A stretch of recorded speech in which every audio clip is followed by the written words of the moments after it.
What's good, guys? Charles from Team COG coming at you guys here with a local report and a live deck edit. And what I mean by that is that I'm going to go in and change some cards, and I'm going to report to you my matchups and how this weekend went, or Friday Night Locals went.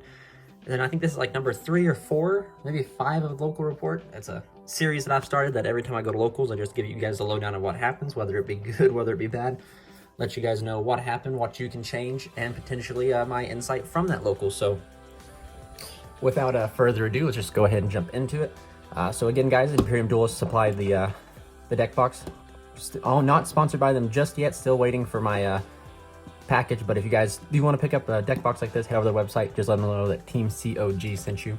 And if you do want to play mat like this, check out our sponsor down in the description below, OPHIDIAN Games and Accessories.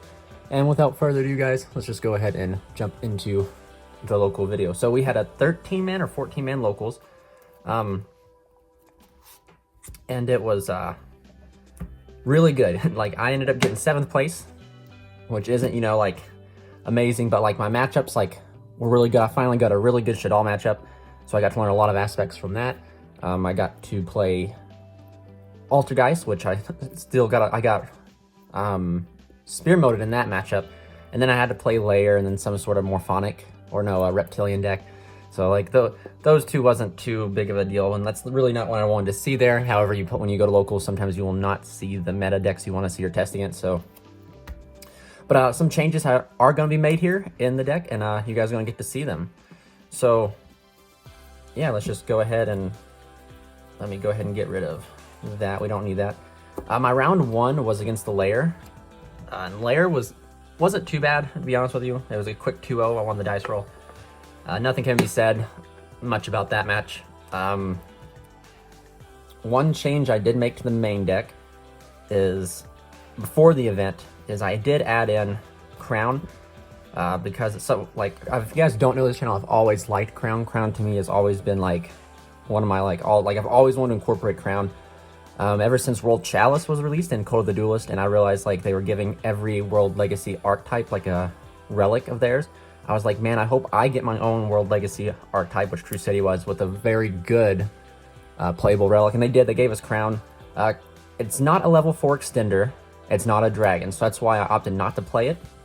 However, when I got my invite 2 years ago with this deck, I believe, I did play it because it is, even though it's not those two things, it is an extender and it's a form of interruption on itself. So it makes your subpar boards have a little bit more oomph to them. And I pretty much replaced Destrudo with this. And my theory process behind it was Destrudo sometimes doesn't do anything in the graveyard for you. It just, sometimes it comes up and it's heavy, pay half your life, can potentially be game ending. Whereas this card, like, you can Monster Reborn, Succession it back in. And it does more than what Destrudo did. And also, worst case scenario, you can special summon it off of Skull Dread and it becomes a 2300 beat stick. So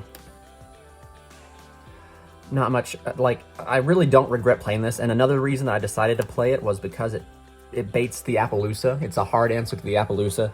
So essentially, Appaloosa they give you is, well, actually, 1 second, since we're going to make this a lengthy video here, we'll just go ahead and pull out Appaloosa just to kind of give you a visual demonstration here of Appaloosa and how it answers Appaloosa, if you guys don't know. Alright, so your opponent always will give you an Appaloosa. If they make Appaloosa, they will give you an Appaloosa. Essentially, before you even start your combos, you special here because it gives you a zone, and you can like normal link off into your assume, and then, you know, like, this is just how it answers Appaloosa.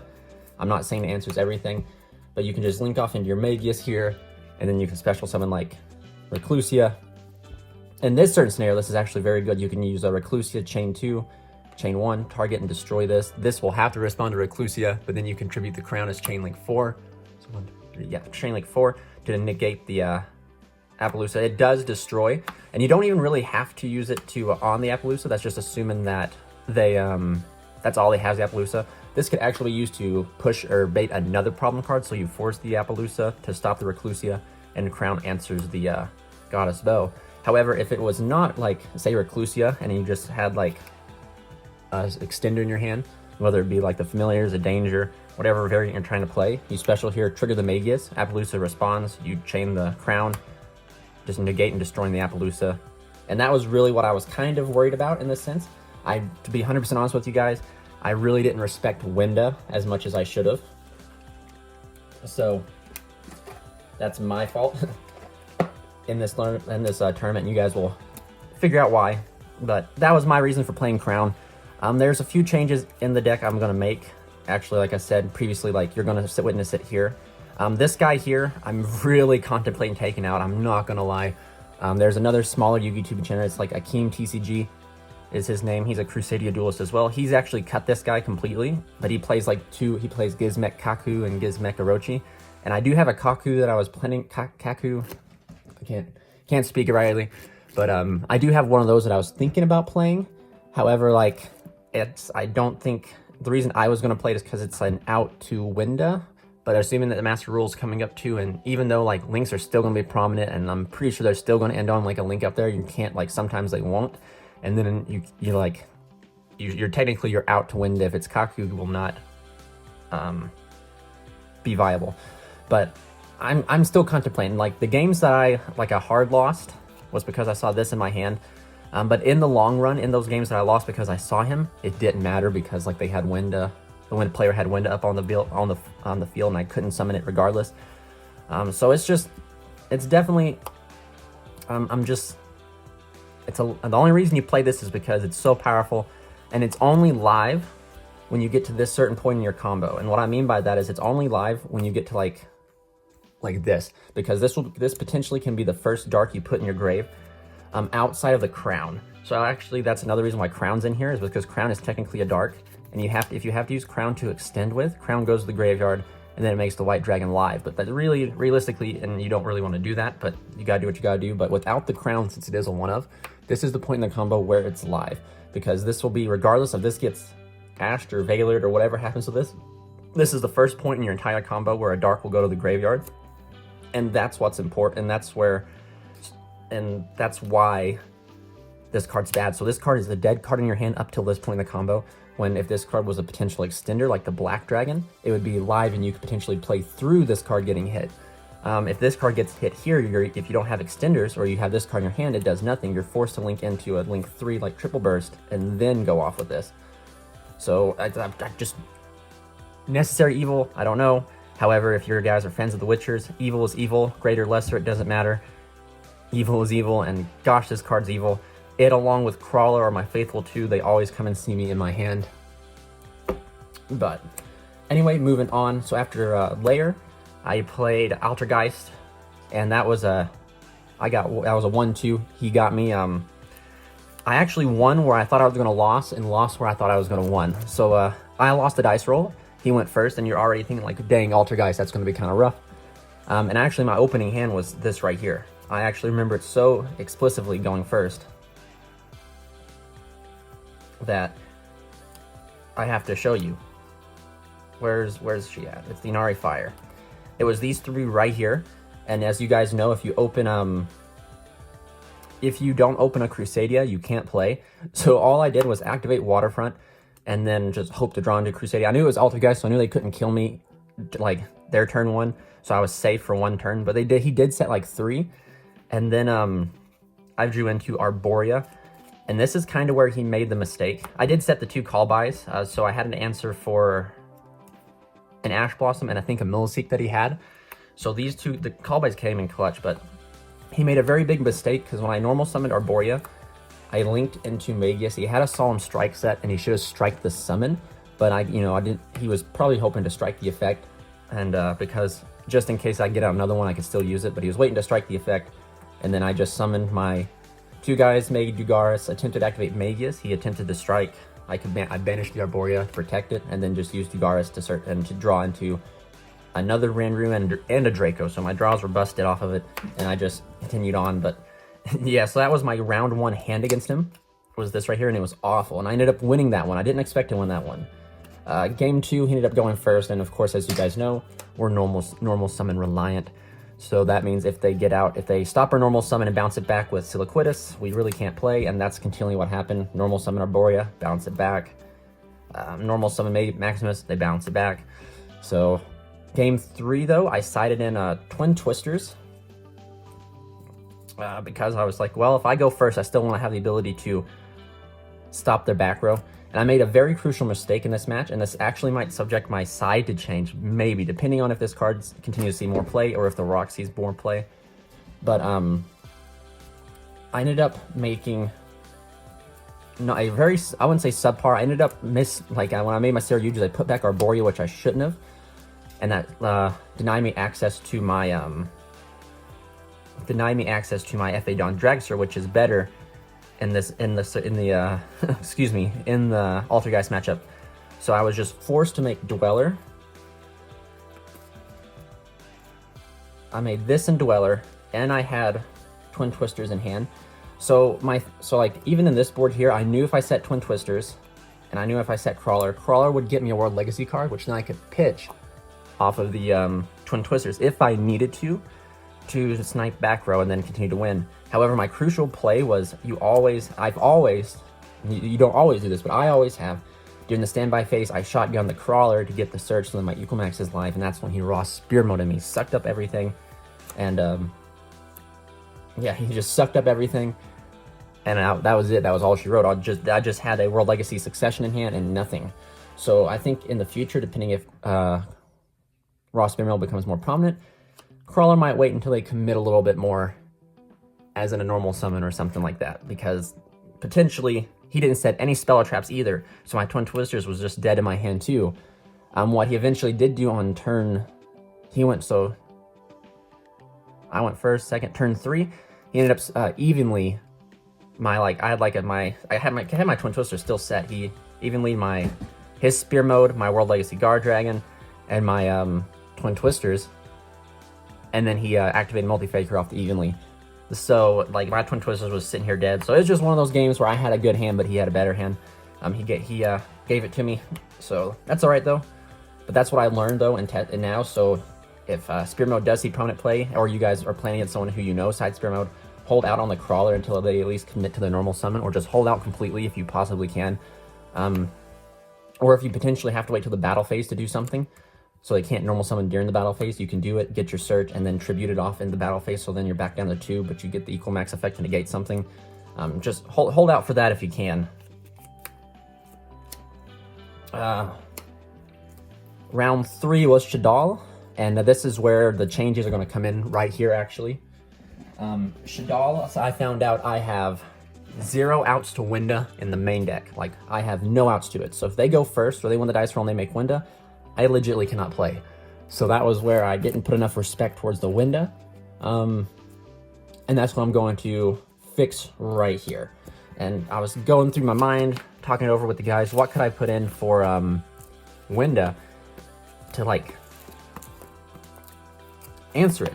I was like, Super Poly is not good for going first. It's not great. Speaking of Super Poly, it's not great going first. I was thinking about Kaiku, like I said. This guy, if they end on like Appaloosa or Cross Sheep, you just pretty much special summon Kaiku, then whack over the window, and you can do it. You take it, but like it's still, that's too dependent on them having a monster. So it's like, even if they don't, and the game that I lost to Kaliyuga and Mekaba, which is a nasty little board, by the way, guys. The fact that's a pretty nasty board. Kaku wouldn't have done me anything just for the fact that they didn't, because we were playing in Master Rule 5, because that's what we play in at our locals, because we're not going to an event until after Master Rule 5. Master Rule 5 is implemented. They didn't end on a monster pair, so this guy would have been dead in my hand. And I guess I could have theoretically made one myself in that scenario, because I wasn't limited to special summoning. But it's just, against Winda, it's just too much open to chance, and as you guys know here, that's one reason why I don't play Dangers, is because I'm not open to chance, because I have bad luck and my opponents have great luck. So I'm not going to shut this guy out yet. This guy might be a solid card to go second on, like side in the side deck to go second with. But yeah. But what we're really going to do is we're going to put in 2 impermanents. And this card, essentially, once you know you're going against Shadal, is going to be how you guys answer the Winda. So the Mechabud normally never has a trap negate. Like, they only play one trap in the deck, so the likelihood of them having it in their hand is very small, and if they have it, get wrecked. If they don't, you have the answer.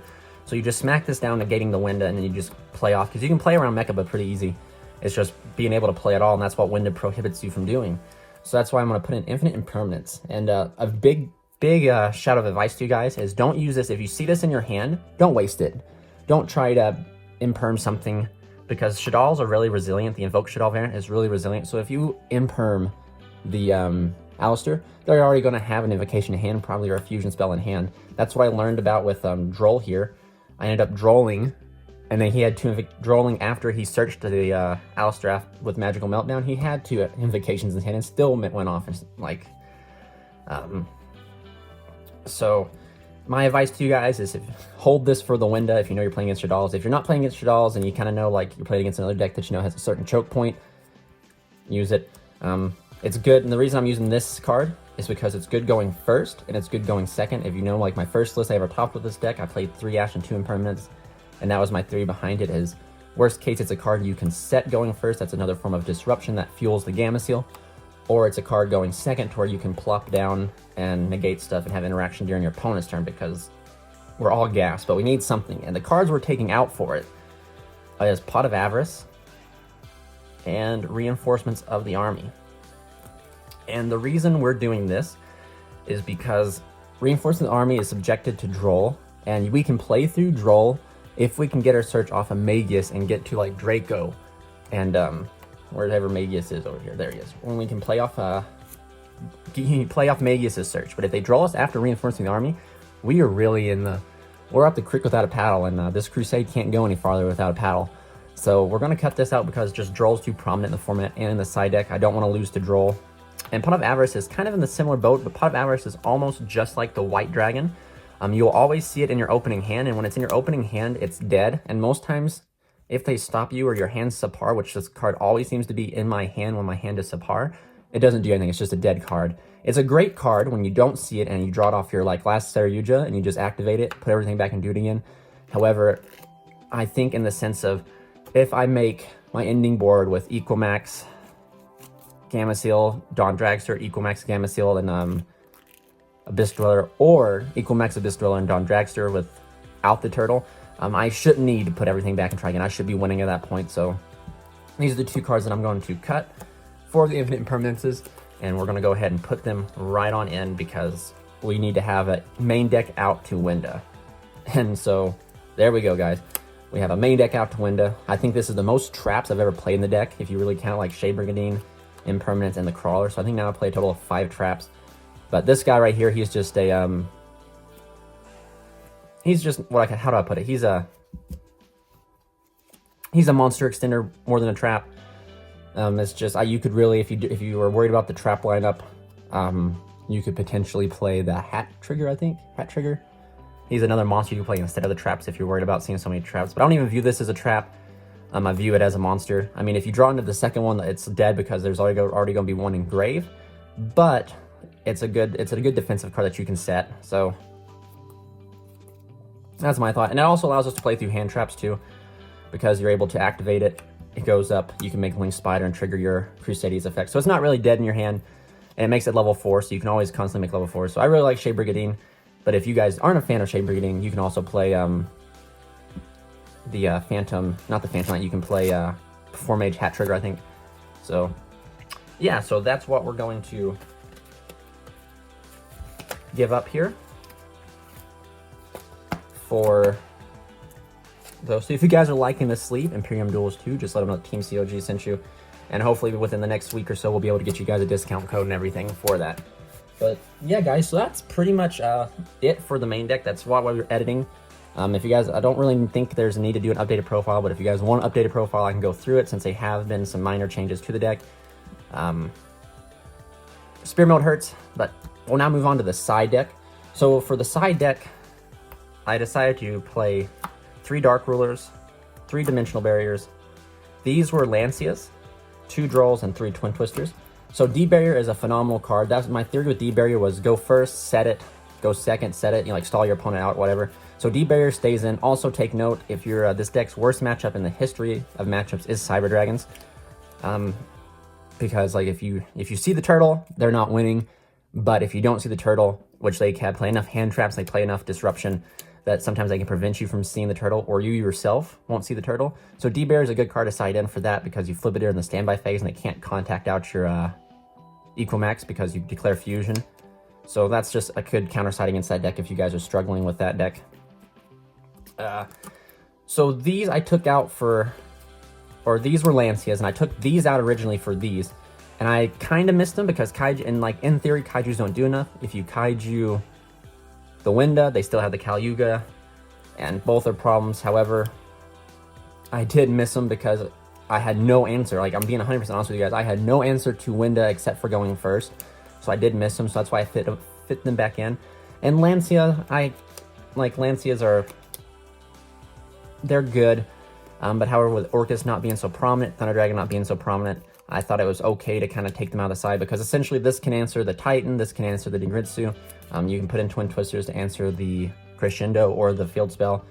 So, however, one card I might fit in, that I'll have to try and find room for, is Ra, Winged Dragon of Ra.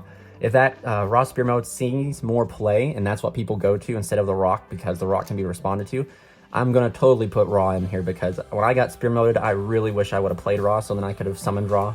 It wouldn't have fixed me or helped me win the game, because, you know, it wasn't enough. However, just the nostalgia and the ability just to play through, that's what I like my deck to be built around, is just the ability to play through interruptions, and that's what I'd like to see. But anyway, guys, that has been this local report. I don't know if I'll be able to go this next week or not. Please expect a few videos. I think I'll do a test 10 with this video coming up, and just put like this deck against certain boards like an Appaloosa, and we'll just see how that goes and everything like that. But yeah, so this has been the local report. This is Charles from Team COG signing out.